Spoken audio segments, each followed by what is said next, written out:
mu bushikiranganji bwo kubungabunga amagara y'abantu no kugwanya SIDA hategekanijwe Isekeza ryo gutanga umuti uvura ingwara y'Urukushi mu burere 12 bugize intara zitandatu habonetsemwo abantu bafise ibimenyetso vy'iyo ngwara.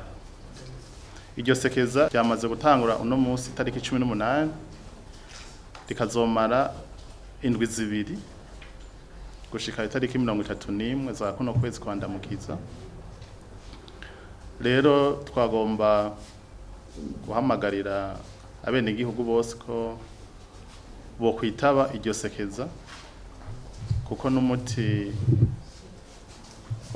utangwa ku mwaka kuva mu 2005 2006 uwo muti uratangwa rimwe mu mwaka, ukaba ari umuti ukinga kandi uvura ingwara y'Urukushi.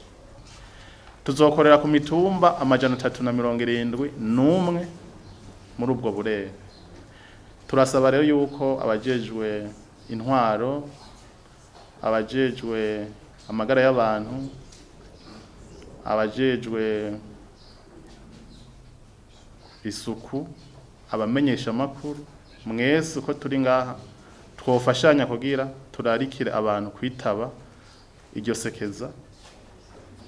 Sirishasha bararimenyereye mugabo turashaka yuko atawosigara inyuma kugira by'ukuri mu misiza tuzoshika ahantu tuzoba twaranduranye n'imizi ibijanye n'ingwara y'Urukushi ngaho iwacu mu Burundi.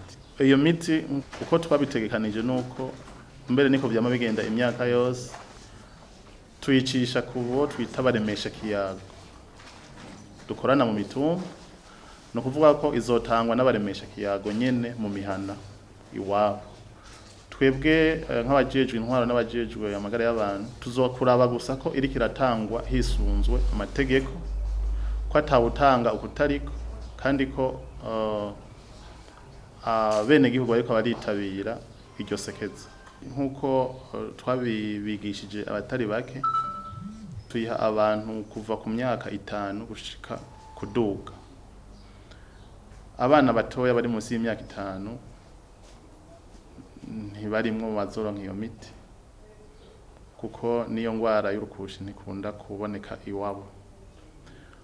Turayiha rero abantu bose kiretse abavyeyi bibungenze kuko ishobora kugirira nabi ikibondo kiri mu mbanyi canke abavyeyi bonsa kubera mu maberebere irashobora gucamo ikagira nabi umwana. Kana abantu bakunda kuba bakunda utuyoga turababuza gusoma inzoga banyoye iyo miti. N'abantu baheruka kwibaruka hari ikiringo tubaha kugira bazoze gutora uwo muti babanje kuremerana. Rero abatari muri iyo migwi tejeje kuvuga barashobora bose kuza gutora uwo muti mu turere uzoba uri kuratangirwamo.